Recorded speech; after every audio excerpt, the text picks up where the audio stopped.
Hello, my wonderful, beautiful friends. Guys, welcome back to another episode of r/MaliciousCompliance. Where in today's episode, you'll hear all about super crappy neighbors getting what they deserve. Guys, if your neighbor is someone you don't like, I hope you enjoy the stories today and that it brings a smile to your face. With that said, do hit the subscribe button if you're not subscribed, because we're diving in. We're gonna dive in, guys. So, this story happened a couple of years ago. Now, I'm a lawyer, and this is my favorite lawyer story, and I hope you enjoy. So a client walks into the office and asks us for a contract review. He then hands over an HOA contract. Before slogging through the whole HOA contract, I ask him what he's hoping to accomplish. The guy says, they want me to dig up my sunflowers. I asked him, your sunflowers? He says, yes, I planted a row of sunflowers outside of my house. A neighbor pranced by and said that sunflowers are not allowed per the contract I signed and reported me to the HOA. Now they want me to remove my sunflowers. So I want you to tell me if this is true or not. Now, I tell him, sir, before anything else, I need to tell you that this will likely be an hourly fee bill, as HOAs are notorious for dragging things out, so these could quickly become expensive sunflowers. The guy responds with, I don't care, this is America and I should be able to plant sunflowers, goddammit.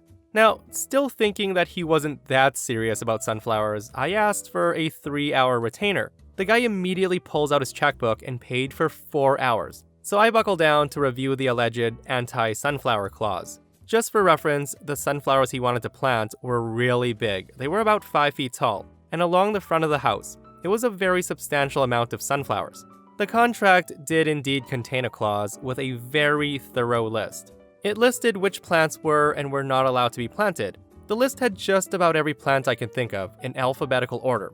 Think apple, banana, cauliflower, dill, etc., and sunflowers were included. Corn was not included, which becomes very important later. Now, a quick legal point. If you were to write no dogs allowed, it's normally assumed that you're talking about all dogs generally. If you write no labs, no golden retrievers, no poodles allowed, it's normally assumed that all other dogs are allowed. Sometimes a not great attorney will write a super long list to pad hours, instead of just writing no plants without prior approval or something. So I call the client back in for the bad news. In explaining the above legal points, I let him know that the HOA got a raw deal from whoever drafted the contract. I tell him no can do on the sunflowers, but if it makes you feel any better, they were probably overbilled by whoever wrote the contract. Pretty shoddy work too. They even forgot to write down corn, but they included nonsense like dragon fruit. Upon hearing that, the guy looks at me and says, so yes to corn, but no to sunflowers. I tell him I didn't really check the contract for corn, but it's not prohibited in the plant section, so probably? The guy then says, excellent, that'll work. Now, I thought he was oddly happy with the bad news. Then 2 or 3 weeks later, he comes in with a picture of his house, surrounded by huge sunflowers. This is basically what happened. The guy drives out to the country and bought obnoxiously large and ugly corn stalks. He promptly planted them where the sunflowers had been.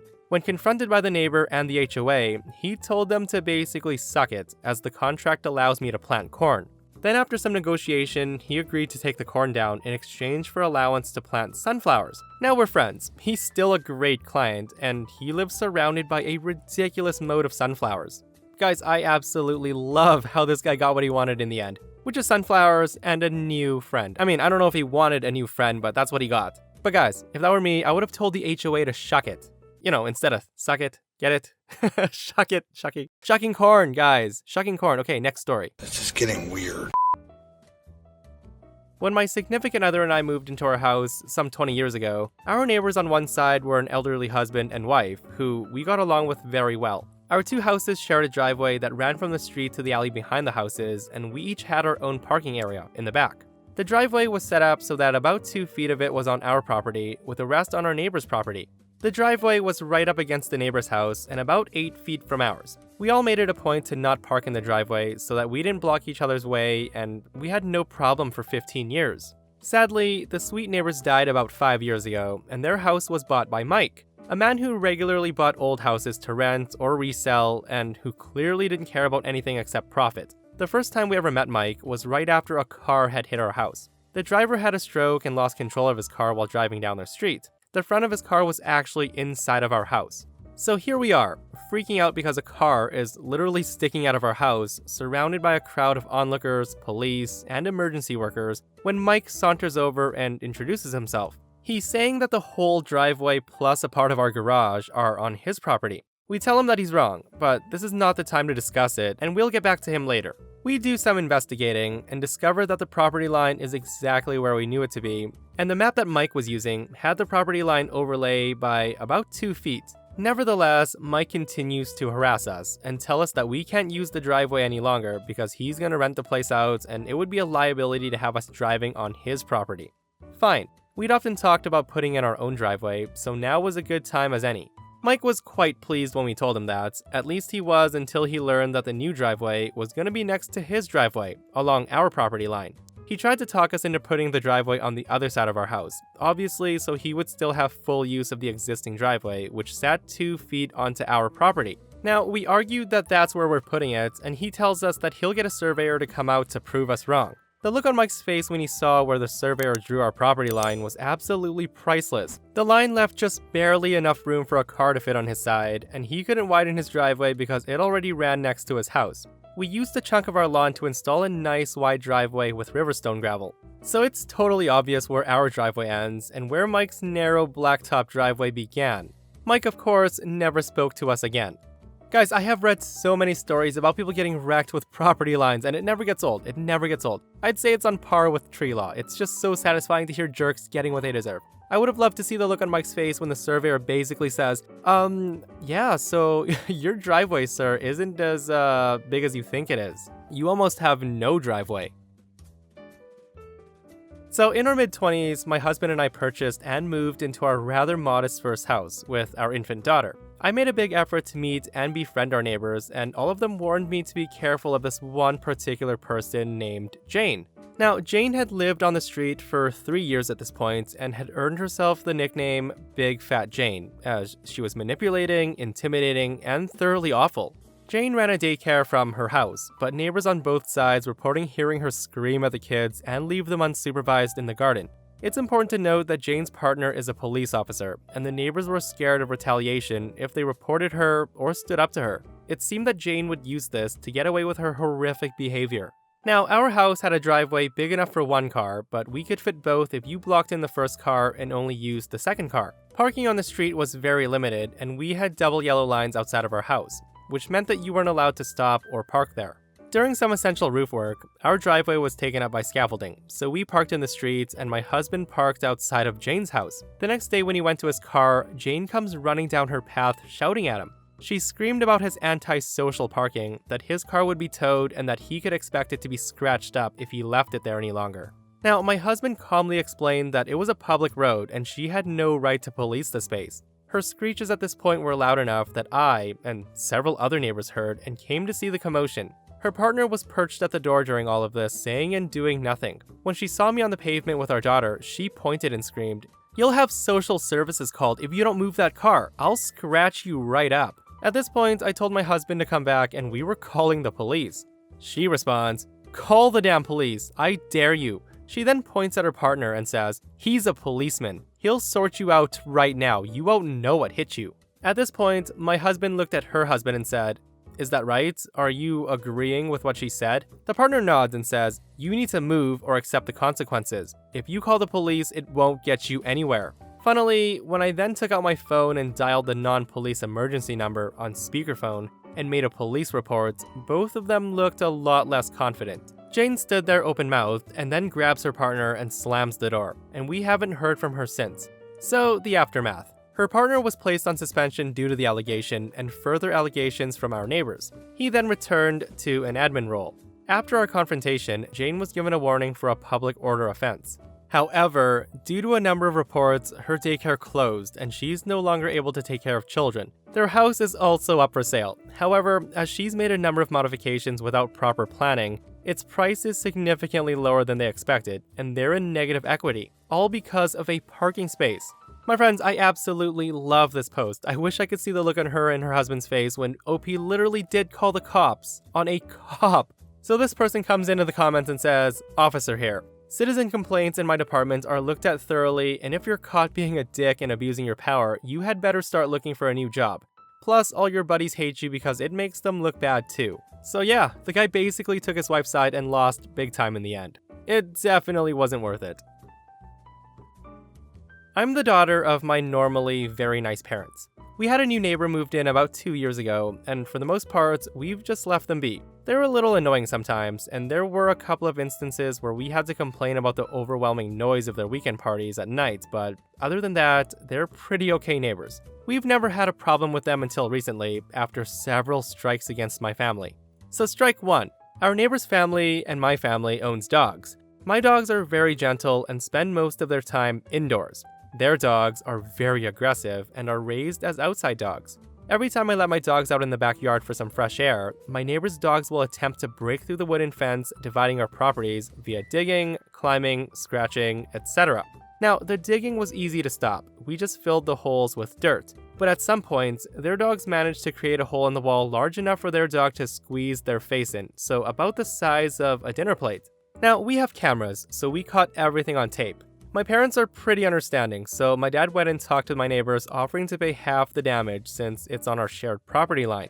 The neighbor's wife, who we're gonna call Lying Sally for the story, calls my dad a liar and accused our dogs of damaging the fence, which we knew wasn't true, and my dad told her that we had proof it was her dog. She demanded that my family pay for the damages. They fought it over and nothing got solved, so eventually my dad conceded and nailed some plywood over the gaping hole. Problem solved, but this was only the first strike. The next incident is honestly really stupid, and I don't even know why Lying Sally bothered to lie. So this incident happened about a few days after we had to call our third noise complaint on one of their parties again, as they were blasting really loud music all night.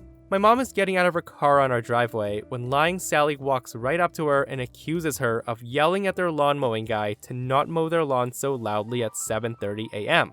Now, my mom was very confused. She's never talked to the guy who comes over to mow their lawn. We've also never cared about any of our neighborhood's business in general. Like, we have a neighbor across the street who revs his motorcycle at 6 a.m., and another neighbor who does construction stuff in his garage for a hobby. My family has been living here for almost 20 years, and we're very chill with our neighbors' loud and noisy hobbies normally. So long story short, my mom confronts the lawnmower guy one morning and asked him if she's ever talked to him before, and he tells her no. So Lying Sally saw this and runs out of the house to confront my mom. She screams, "What are you talking to him for?" And so my mom replies, "Because you're a liar." So that's the gist of it. I don't know why Lying Sally even bothered lying about that, but at this point, we were convinced that Lying Sally was a nutcase. For the past month, my neighbors have stooped to a new low by hogging all of the parking space in front of our house whenever they get the opportunity. Now, my family has 3 cars. 2 are usually on our driveway, and the third is parked curbside in front of our house. My neighbors have 2 cars, both of which they park alongside the curb in front of both of our houses. They have stopped using their driveway entirely just to park their 2 cars on the curb, which forces us to park our third car further down the street. Now, it's not a big deal, but what they were doing was pretty petty, so my parents became petty too. The moment they would move their cars to go to work, my parents would move our third car back into its spot on the half of the curb. This went on for almost an entire year, until at some point an unspoken truce was made and they stopped their petty little scheme. Things returned back to normal, until I accidentally messed it up. I was driving home with the third car late at night, and it's dark, and I accidentally back up way too far and park my car smack dab in the middle, so my car is literally in the middle between our 2 houses. I'm tired from working all day, so I don't think much of it since our neighbor still has a whole entire driveway to themselves. And trust me, their driveway is just like ours. It's made to fit 2 cars. The next morning, I wake up to the sound of my parents arguing downstairs. It turns out our neighbors have one of their cars on their driveway, and the other one is parked in front of our car on the street, in front of our house. Now, this wouldn't be a problem if a third of their car wasn't blocking our driveway. The problem with that is, if we tried to back out our car, the one closest to their car in our driveway, we might hit their car, and I'm pretty sure that was the purpose. At this point, I was done with their games, so I marched right next door and rang the doorbell. The husband, who we'll call Pig for the story, opens the door and he's recording me as if I'm going to attack him. He's screaming that he has me on video. The conversation goes like this. I said, "Hey, is it okay if you move your car?" He says, "No, the police told me that I can park wherever I want because it's a public road and they even told me I can record you." I tell him, "I don't even care about you recording me, I just need you to move your car. You have an entire driveway to yourself. It's just common courtesy to not block your neighbor's car into their driveway." He then tells me, "You guys can still get out, it's not that bad." I told him, yeah, but we don't want to hit your car by accident while backing out. He then says, oh, is that a threat? I tell him, no, I'm just saying that we don't want to pay for damages of your car because you don't want to move it, and I can't guarantee that we won't hit it, it's pretty damn close. He says, I don't care, I shouldn't have to move my car, you move your car. Now I realized that this wasn't getting anywhere, so I let him slam the door in my face and I just walked away. I went back inside my house and get on my laptop to make sure that it was indeed illegal to park in front of someone's driveway, even partially. So my neighbor does have to move by law. However, I wanted to be petty, so I moved my car. I then grabbed my car keys and carefully backed up my car, so that the back half is inches away from the front of his car. So now my car is blocking his car from pulling onto the street and leaving. My car is also blocking the sidewalk, which I know is illegal, but I already had this planned out.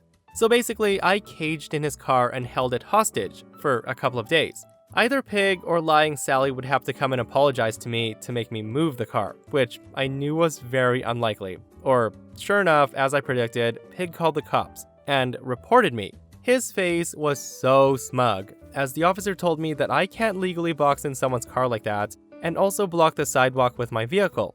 I told the officer that I understood, and that I'll move my car, but I immediately point out that it's also illegal to partially block the entrance point to someone's driveway as well, and that Pig's car is crossing that line by over 2 feet. At this point, the smile on Pig's face vanishes, and his face turns bright red, while the officer tells him that he's gonna have to move his car as well. So I back up my car and I'm grinning like a cat who's caught its prey, while Pig has to move his car onto his driveway.